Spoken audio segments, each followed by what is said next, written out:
na mimi naamini huyu mwamuzi amebadilishwa. Mwamuzi wa kwanza wenye nchi yao na wenye mamlaka kwenye mpira wamemkataa. Maana yake nchi kuna timu wanaamua wao nani aongoze mpira, nani awe mwamuzi. Si Simba tujafika hiyo hatua. Kuna timu zimefika. Yuko msemaji wa timu moja alisema simtaki huyu mzee, mwenyekiti wa bodi ya ligi akaondoka.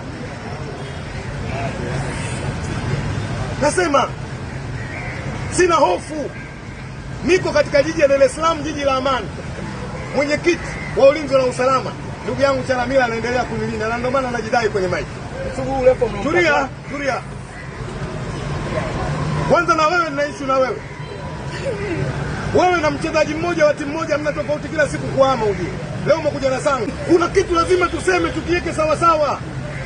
Hii ndio maana kuna muda Simba tunapata na mashaka. Leo haiwezekani msemaji anasema ondoa huyu Almasi Kasongo, mtendaji wa bodi ya ligi anaondoka.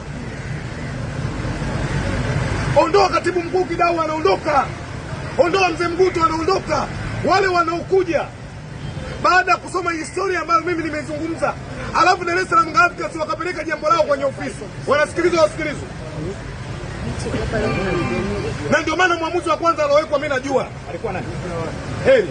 Sasa mimi nimesema Heri. Ngoja mimi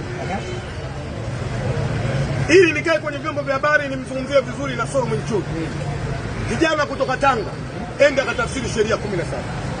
Simba tuko tayari kupokea matokeo yote pindi endapo sheria itakapokwenda kufanyaje kutafsiriwa vizuri.